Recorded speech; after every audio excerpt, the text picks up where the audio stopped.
Yeah, I decided to talk about a couple of new technologies that could play a role in spatial and single-cell biology. I remember in my PhD times, I did a lot of grind and lysates and have my gene of interest, and I ran those things. And, things go up and down, and we publish papers, and we speculate a lot, right? And not good. No, there's no more time for that. So because those studies lack context, they got published at the time, of course. We wouldn't be able to publish that anymore. So I think that there are now new technologies, as we heard this morning, and I think it's important to get there.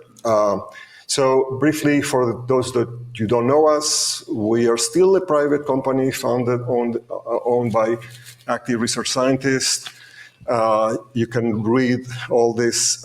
Key part is we do a lot of recombinant monoclonal antibodies. We stop releasing polyclonals. We do a lot of engineering. We're fanatic about quality and reproducibility, and we've been consistent about that for 25 years. So we're celebrating 25 years. So because some people talk about phosphoantibodies yesterday, it was kind of fun to show this.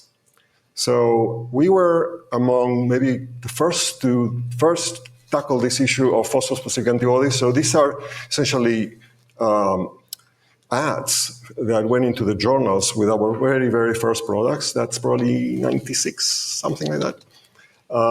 And some of them are still in the catalog, probably all of them. And they behave the same way, right? These are polyclonals. Again, we have monos for all of these things. But I thought it was fun.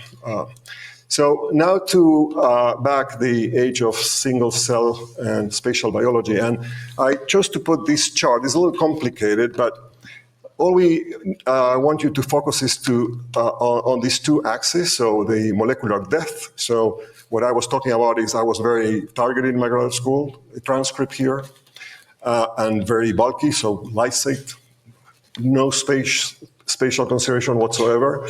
And on this axis is spatial resolution, so from 1 centimeter to 10 nanometers, you can go from organ all the way to subcellular. So that's to keep in mind. And this is a bunch of technologies that you've done, many people do, and are incredible.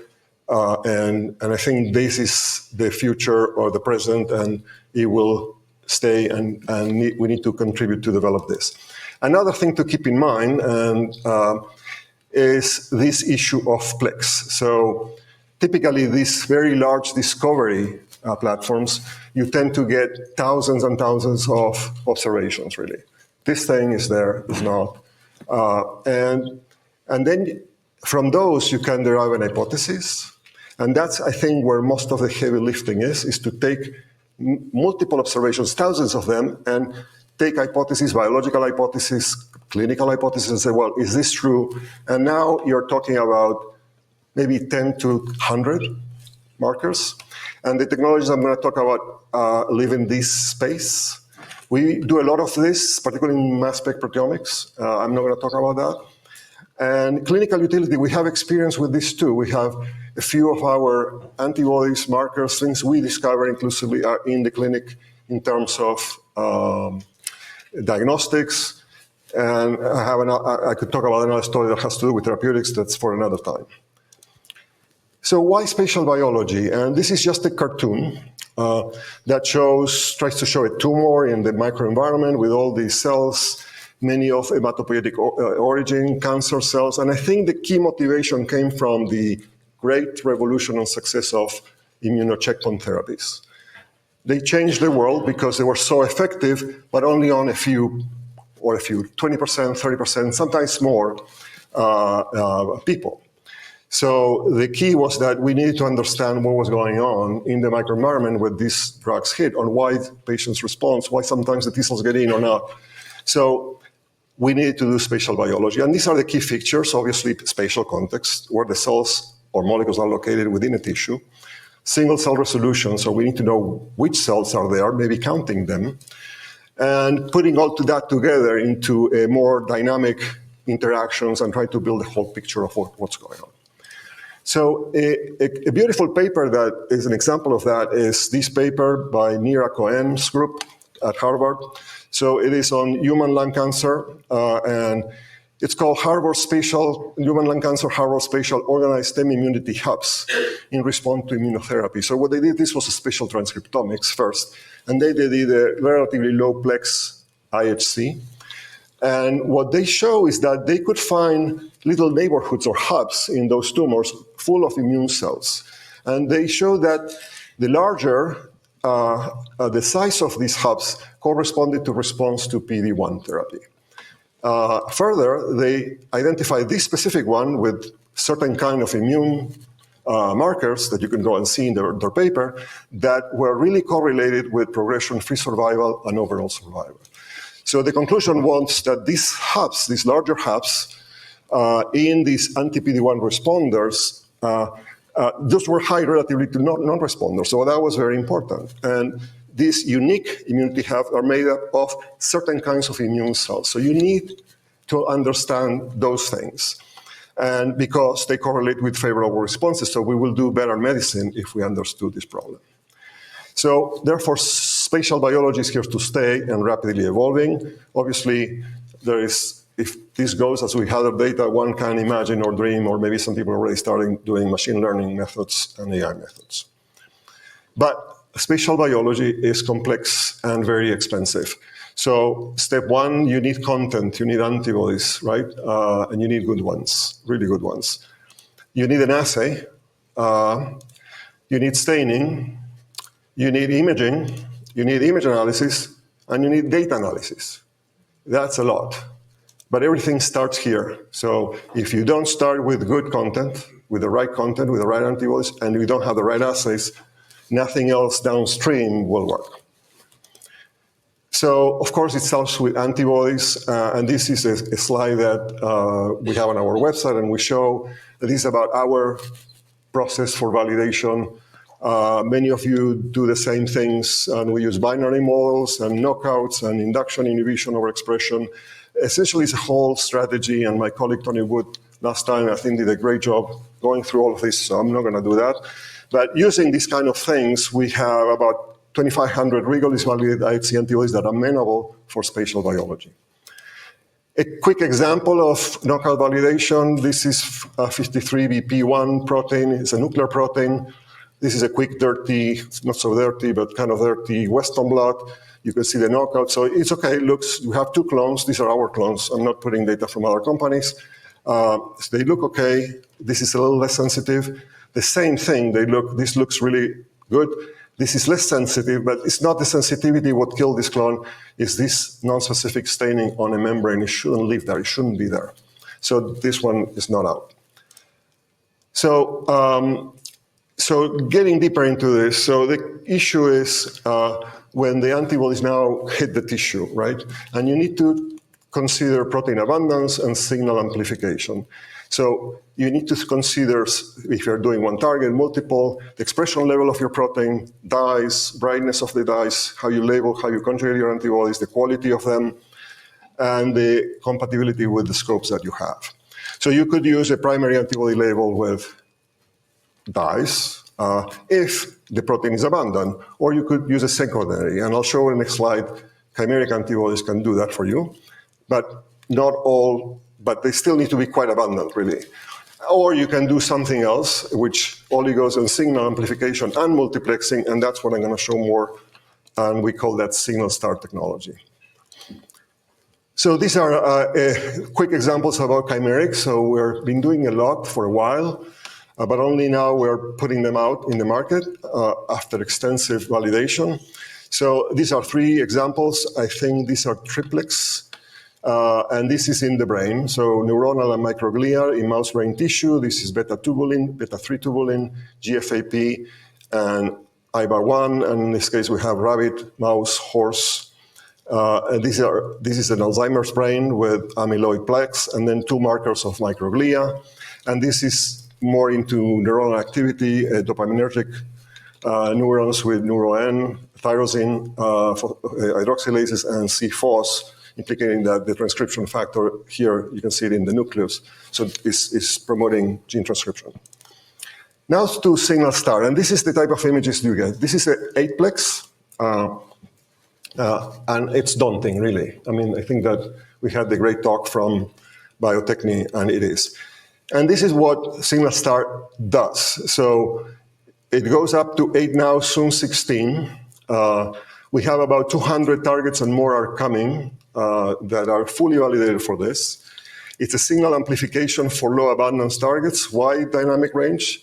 There's no antibody cycling, and that's important. So there is a cycling, and I'll explain that, but it's not that you bind the antibody and then you remove it and you come again and remove it. That damages the tissue, and sometimes there is masking or umbrella effect. It's easy to build a panel online on the website. It works in manual protocols, but it's very tedious. So unless you have a student that you hate, you rather use we use a Leica bond. And we pre-validate everything so it works out of the box. You can also combine it with other direct conjugates or sometimes secondaries. It's compatible with every possible instrument and software, and is validated for reproducibility in multiple tissue microarrays. So this is Signal Star. So the way it works is that you start with, let's say these are 8 antibodies that are conjugated to it in a barcode, an oligonucleotide barcode. You add all the antibodies all at once to the tissue. Then you do a mild fixation, and then you add complementary oligos that are labeled. And you build essentially a Christmas tree. And the signal is then produced and amplified, and these are the channels that we're using for now. So, and finally, the oligos are ligated there for stability. So next round, or we use specific enzymes to remove the oligos of these 4, and then we come up with the next set of 4. And that's the cycling, but it's just the oligos. The antibodies don't move. And we can show that the signal is gone. And when you add the next 4, then you have the signal from the next 4, and then obviously you take your pictures. So a little bit about that. So we validate that with essentially every marker that we use. We do in the 8-plex, of course, it's a single plex, and with DAB, just to make sure that everything looks exactly the same. And in terms of amplification, this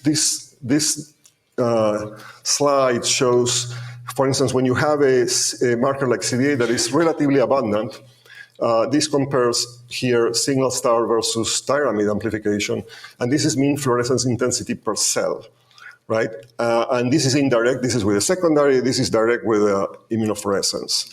And for CD8, when you look at the percentage of positive cells, they all look kind of the same because you see the cells pretty well, the CD8. Now, if you go to PD1, and this is in tonsil, now it's much different. That's where this system shines. That's what you need the amplification, and when the amplification really, really works. So again, you can do both amplification and plex. And this is a 16-plex. Again, beautiful images, daunting, and let the software work, hopefully.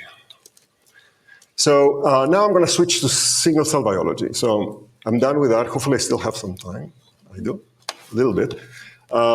So you are probably familiar with single cell RNA-seq, a pretty popular technique. You take a tissue or cells from blood, dissociate, you get these Disney plots that differentiate the cells, and these are based on the RNA expression per cell. And you go to a system like 10x, and you get this data, and then you can start making all other assays. And here in this particular place, they said, well, and predict cell signaling predictions, and that's not good enough. These are all the attributes of single cell RNA-seq.